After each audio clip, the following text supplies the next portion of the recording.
So this is a video to help you when creating your crossbody frog bag. So I'm actually going to go through the unique features of this pattern first. So I'll talk about jointing the legs like this.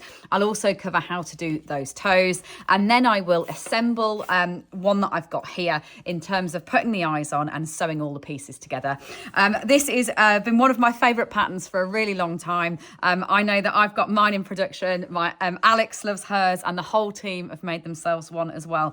I'm really hoping this is going to be the kind of pattern that those that love TOFT designs can absolutely go wild with. In the PDF, I have given you spots and stripes as well. So I'm really hoping, rather than just choosing your colour, on this one you'll be choosing your colour and then you'll be choosing how to customise your frog so all your bags are unique. So here we go from the very beginning. I'm going to go through the joints and then I'll go through all the sewing up so that you've got everything you need, right the way down to including how to attach your straps on at the end and all the different customization options you've got for that. So when it comes to making these jointed legs, what I've got here are my two back legs, and then here I've got one front leg. So I'm making a second one of these. And in order to create these nice floppy joints that give your frog and bag tons of character, what you need to do is close off the round effectively and then reopen it so it puts that joint in. So I'm here at the end of round 10. So I've done 2 rounds, and then the instruction says to fold flat and DC6 through both sides to close it off. So what I'm going to do is put my hook in through the next stitch along as normal, but then actually also go right the way back into that stitch there, so that then I can double crochet that close. So 1, 2, 3, 4, 5, and 6. Now I'm actually going to rejoin my yarn back in. That's just because I broke it off in order to go away and make my eyes. You'll just be able to continue. You don't need to break your yarn off or anything like that. It's just the fact that mine was a short end anyway. So I'm just going to join my yarn in as normal, like that. So I've double crocheted 6 to close that off. And then it's time for me to reopen it again. So you double crochet 6 into the loops along one side, turn, and then double crochet 6 into the loops along the other side. So we've turned 12 down to 6 by going through both, and now we're going to open them up again. So we're going to go back to having 12, but it will have put a little folding joint into the middle. So all you need to do is go in and double crochet just into the front of that loop there. So 1, 2, 3, 4, 5, and 6, and then turn that around and you'll have the other half of the stitch left there. You just then need to double crochet into that half in order to pick 6 up from this side as well. 1, 2, 3, 4, 5, and 6. So now we're back to 12 stitches, and you need to just do 3 rounds on your 12.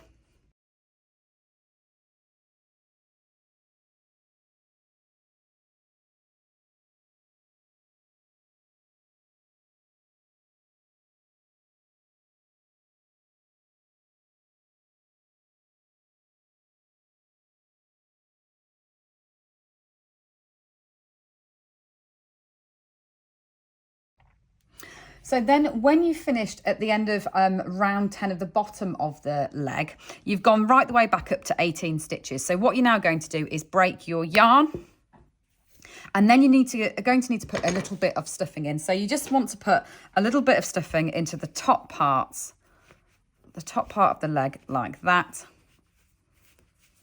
and into the bottom part of the leg on the other side,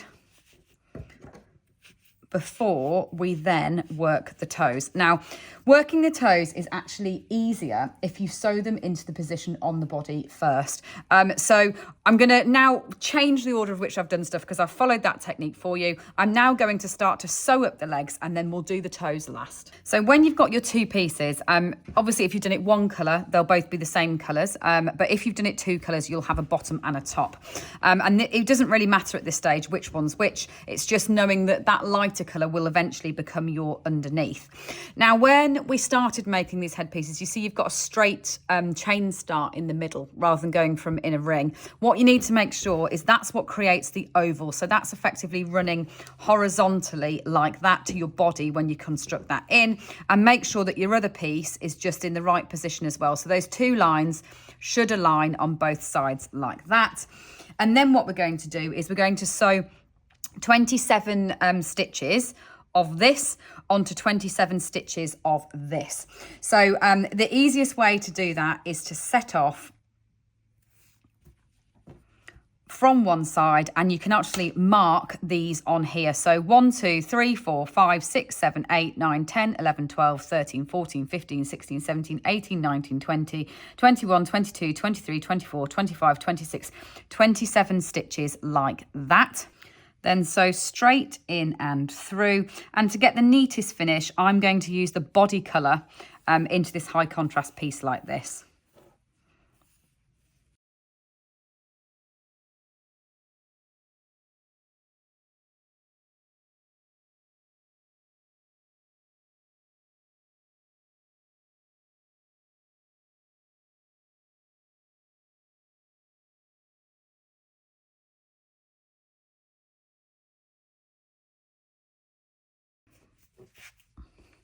So then once you've sewn across that, get the second piece.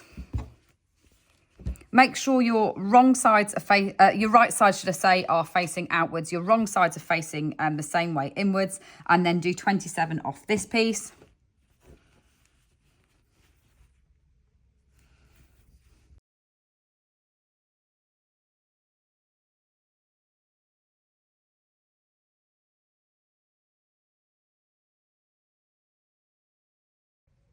So once you've done 27 from either side, all you then need to do is 3 further stitches of this main round. And this is just going to reinforce it, because obviously if you are using it as a bag, you're going to be putting the zip. This is the kind of pressure point. So we're going to put 3 stitches through. So we're going to go through both pieces like that. So I'm coming off both head pieces at this stage to do 1, 2, and 3. And as I said, in terms of this being the bit that will take the wear and tear, I'm actually just going to go backwards again and really strengthen that edge so that I know that that's never going to come loose in the future, even with lots of use of that zip. So I've sewn that end in, I'll secure that end in. And then do 3 on the other side as well.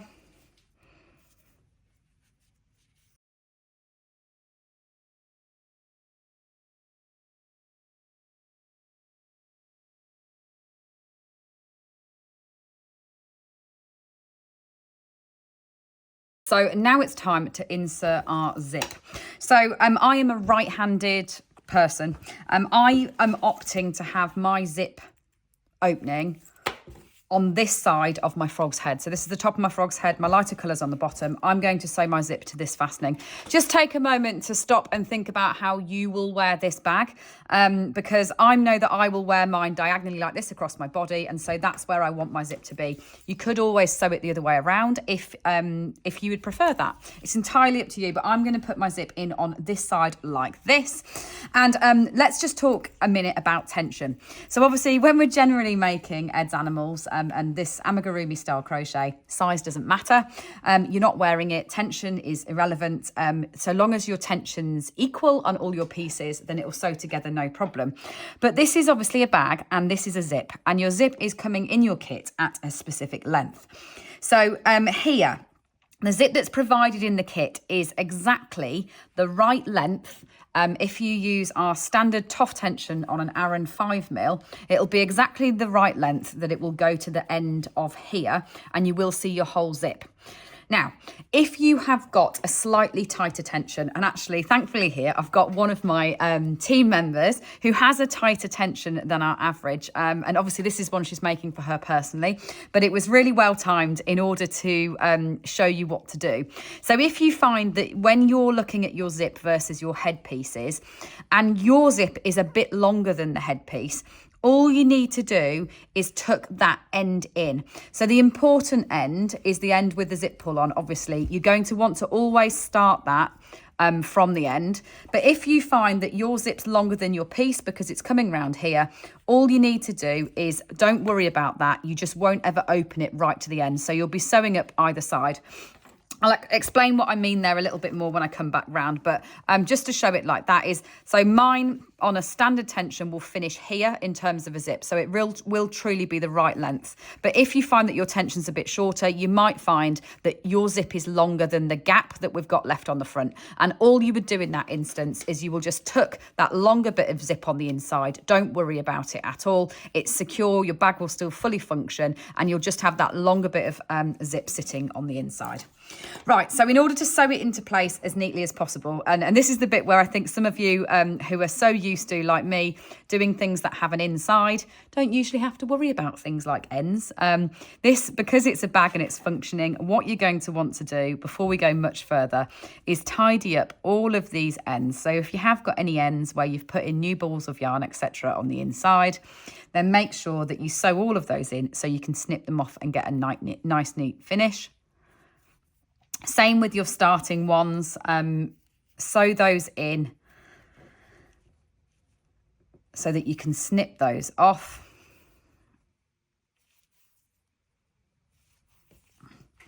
Now I'm going to sew the bottom of my zip onto the bottom with this colour, and I'm going to sew the top of the zip onto the top with that colour, just to give me a neater finish. That really is personal preference.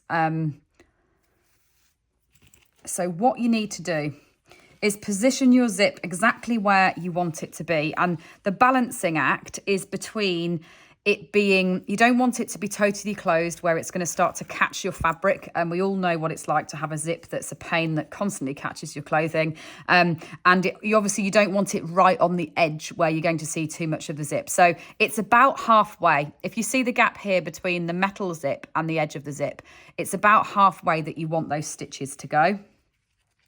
So I'm going to tuck that nicely and neatly into my corner like that, and then start to secure my zip in place. So I'm just using the Aran yarn that we've been crocheting with. While we're talking about that, actually, if you are doing, if you're working from our TOFT Quarterly magazine that this is in, you'll find that you've also got a Ladybird backpack too that uses a zip in the same way. If you're doing something with chunky, you might find you need to divide your yarn, because you might find the chunky yarn is just that bit too thick to be able to sew the zip into place. But with this one, the Aran yarn, there's no problem at all. You can just use your yarn that you've used to crochet your bag. So this is where your perfectionism is going to kick in. You'll either be a perfectionist or you won't in terms of getting a good finish on this zip. To get the neatest finish, you are best to just really slowly backstitch your way along.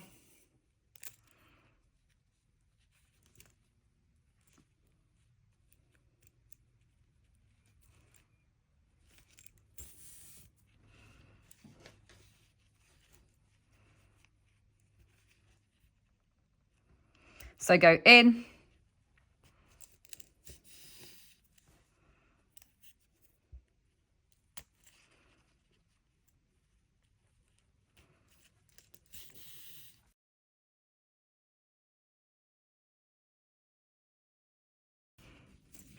Now this stitch is quite literally 2 steps forward, 1 step back, but you obviously want this to be as strong as possible. So take your time, don't rush it. You'll just have to plod right the way along, sewing your zip in place.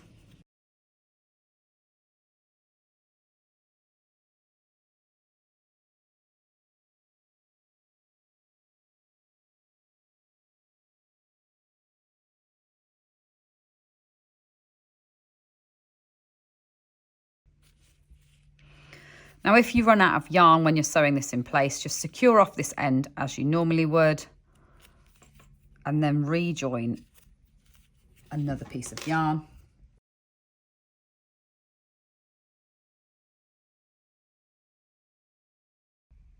So probably worth mentioning one more time, if your tension is tighter than mine has been stated as average, then you'll find that your zip is a bit longer than this. And so all you need to do is tuck that end of the zip in before you sew it up. But if you are the opposite and your tension's maybe a bit looser than mine, and you find that your zip doesn't extend the full length, all you'll need to do on that front is actually sew a few more stitches closed between the two pieces. So if you find that your zip's ending up here and you've got a gap on the end, all you need to do is sew it up a little bit more. So you could put another stitch through those two pieces like that.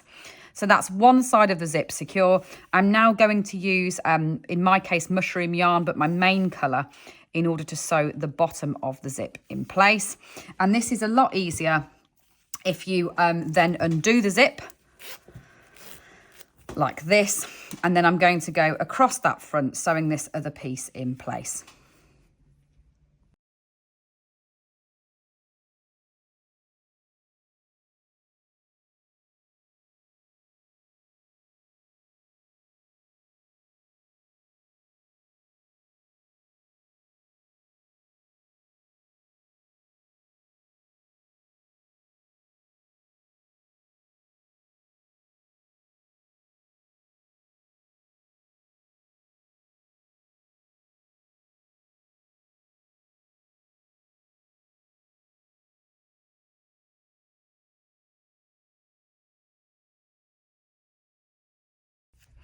Just to mention the needle that I'm using, so I'm actually using our standard wool needle. You might actually find that our small wool needles are a little bit easier just because they're sharper. They obviously have a smaller eye, so you might have, if you're someone that doesn't enjoy putting thick yarn through a small hole, you might not find that as enjoyable, but it is obviously a little bit sharper on the end. So when you get down to this end bit of the zip here, all that you're going to do is probably need to do a little bit of tidying up. So you see I have slightly more mushroom stitches there as I did on the stone. Don't panic about things like that at all. Just tidy up that end to give yourself the neatest finish. So what I'm going to do is secure that zip in place by then opening it up. And then I'm going to just keep sewing a few stitches through this end piece of the zip fabric, just so that that stays nice and neatly on the inside. So with the zip in place like that, you can obviously always tidy up the ends and reinforce them as much as you want to, especially if you are making it for somebody like a child where you know it's going to get some seriously heavy use. Just put a few extra reinforcing stitches into the tips of those zips. But now it's time for the fun bit. Let's put the legs on. Now in the pattern, the reason why I stated to sew them in place and then put the toes on afterwards was just to help you with getting them in the right place. Now you don't have to do that. Obviously that's not been done here at all, but I am going to sew this one on and then do the toes after for you as well. The reason why I did it was because what I wanted is to really help you with getting these toes wrong side facing, so they curve that way. So it's like the frog's going to give you a cuddle when you are wearing it. So in terms of these toes, they are wrong side facing upwards. And when you do this long toe, I want it to effectively be the index finger, so the second one in on all sides. So when you look at the legs arranged like that, you've got a second finger in on all sides. That's your longer one. So wrong side facing, longest one there, which means I've got this one left to do, but I'm going to sew them in place first. So put your stuffing into your lower legs and your upper legs before you sew them on, and then sew the top closed. So you're going to sew the widest part, the thigh, closed. Now you do want your joints to sit flat. So if that means, do you see as I did there that I was not to the end of my round, you want your joints to sit as flat as possible. So it might just mean, as I did there, that I did a couple of stitches on one side of it before I came across to the other. And then we want to sew our legs into place, basically onto the bottom, our back legs. So get those in place.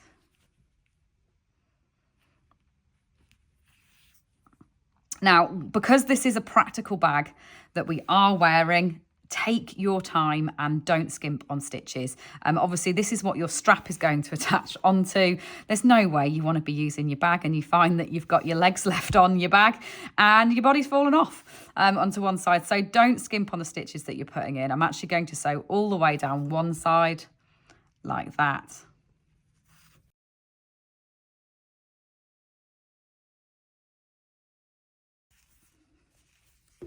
And then do exactly the same thing for the other one.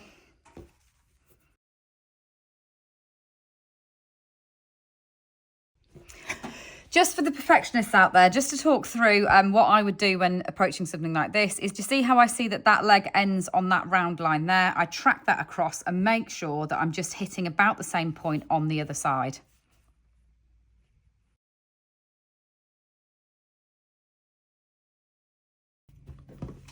Right, then time for the fronts.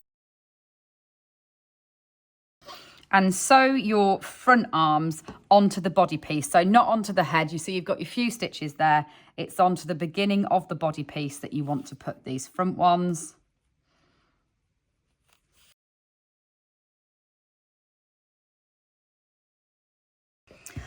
So if you want to go for doing your toes on after you've put your legs on, just because it will make it a little bit easier to definitely get those right sides and wrong sides in the right place, I'm going to sew in any ends. That was where I joined in that extra ball of yarn for that joint.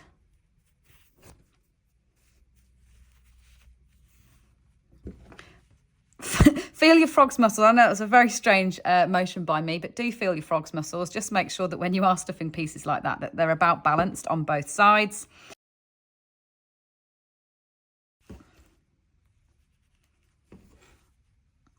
Again, the same thing that I did before, make sure it's tracking across nicely.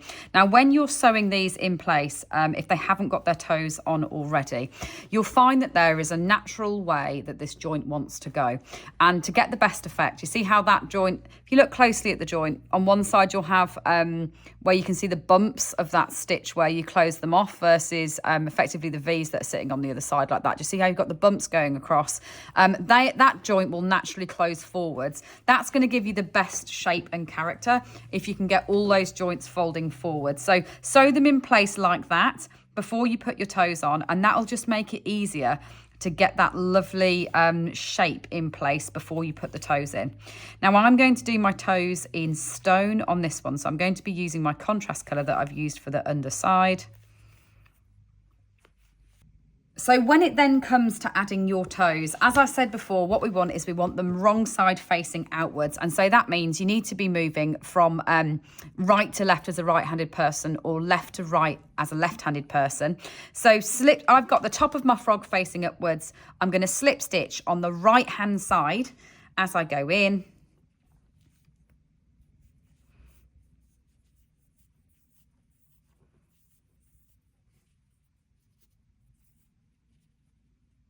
And that means I'm going to do my chain 6, then I'm going to do my make bobble. So to make a bobble, you go yarn round hook and into this next chain down. 1, 2, 3, 4, and then on the 5th time come through all of the loops like that before then carrying down the toe.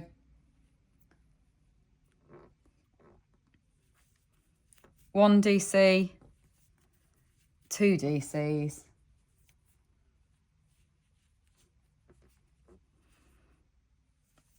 a half treble into my bottom one, and then what you want to do is you want to miss a stitch. So effectively you're going to miss this one over to the left, and then you need to go right the way through that one and then right the way through the other side. So you're actually attaching this round together, very much in the same way that we close the joint, but you're going to miss one in between by then going into that like that, slip stitching to close that off. Then you're on a long one, and this is the important bit, is making sure that your index one, your longest one, is in that 2nd position with the right side facing outwards.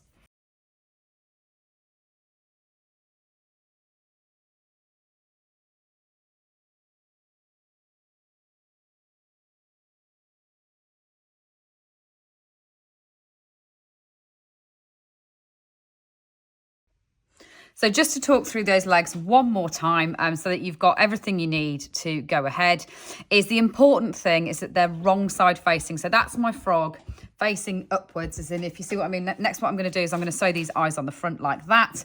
And you want the index finger to be the second finger in. So the long one to be the second one in on both the front legs and on the back legs like that, with the right sides facing upwards so the hands curve over like that. Right, next the fun bit. Now we're on to the eyes. Now, these are the biggest safety eyes I've certainly ever seen or sourced in order to make this bag. But so what I've tried to do is make them as easy as possible for you to use. So you've got two eye sockets that look like this. What you need to do is put it through the central hole. So your whole safety eye is actually going to go through that central hole like that. And then you need to push your backer on. So push it in as far as you can possibly get it. You want it to click down as many times as you can. Now, it'll be 2 usually. I've managed to get mine down 2 there like that. Just make sure it's really firmly attached before you carry on. So do 1 like that and then do the second one.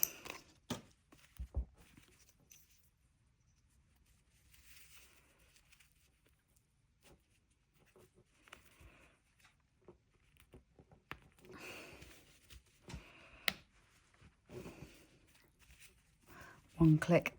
Do make sure you get it to click twice so you know it's, there you go. So it's really firmly attached. You might need to strong hands that, or borrow somebody with strong hands to make sure you can push them down as firmly as you can. So then we're going to put a little bit of stuffing into these eyes like that.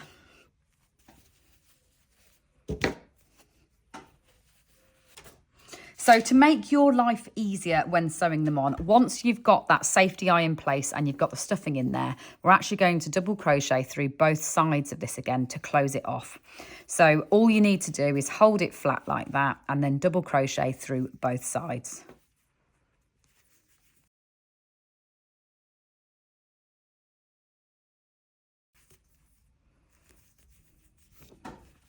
Like that.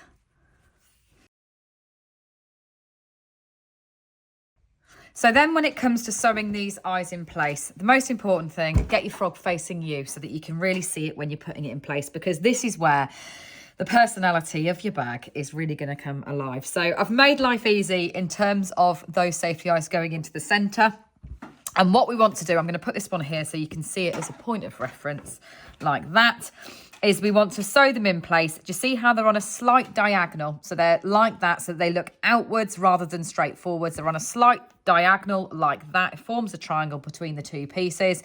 The way that I'm looking at it is they basically join in the middle like that, and then you want a diagonal line going up to the end of the zip. So do you see how that's my end of zip point there? You want to line them up so they meet in the middle, not too far forward. Here from where I've got the bottom, I actually can see 1, 2, 3, 4 rounds of crochet before I sew that in place. So first I'm going to sew across the straight line on the back.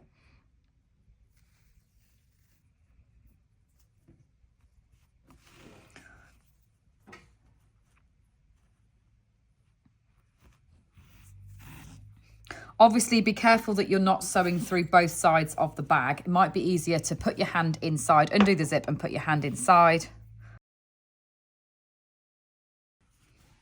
Like that. And then once you've sewn along that back line, what you're going to do is then sew around the front as well. So then hold it down to the fabric and sew right the way around the eye like that.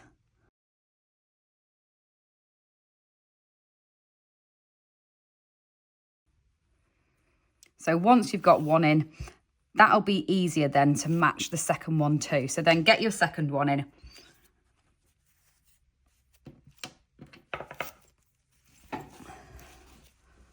Like that. And this is where you just want to check that you're about symmetrical. So hold it flat, check that you've got your angles about the same, that you've got your distancing about the same.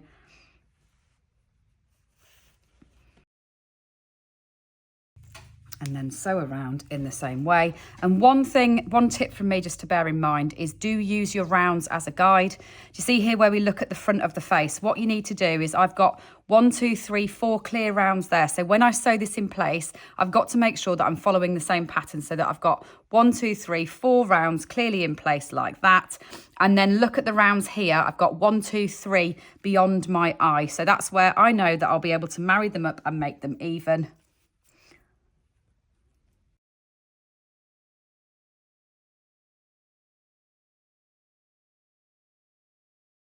So that is the basic frog bag complete. That's given you, I hope, all the techniques that you need to be able to crochet and sew up your frog bag. Now it's time for customization. So go and watch the separate video about spots, stripes, bobbles, all the little extras that I'm hoping that you're going to add onto your frogs. Final thing just to talk about really is how to use the strap. So all that I've done here, having gone and investigated lots of different options, is because we're using an Aran yarn and it's got a stronger twist in it, the yarn itself and the stitches are strong enough to support the strap in their own right. This means that you've got lots of options on customizing the way that you attach your bag. So what you've got as a strap is, this is an entirely adjustable strap, so you can do it crossbody to wear down your body, or more of a shorter crossbody style. And all you need to do is clip that into the fabric. So if you're going to do it as we have done in most of the pictures in terms of a short crossbody, all you need to do is put this hook through the hand effectively. Obviously my ends aren't sewn in right now. Go through the hand and then through the other hand like that to put your top strap in, and then do exactly the same thing on the bottom. Make sure there's no twist in the strap, and then go straight through the bottom of the feet like that, and that like that. The more you get hold of, the stronger it will be. So don't just get one strand, go right the way through so you've got a few stitches like that. That is your frog bag attached to his strap, ready for his first travels. So if you want to customise even more, go and watch the separate video on customisation, and make sure you share your pictures with them. I absolutely can't wait to see them.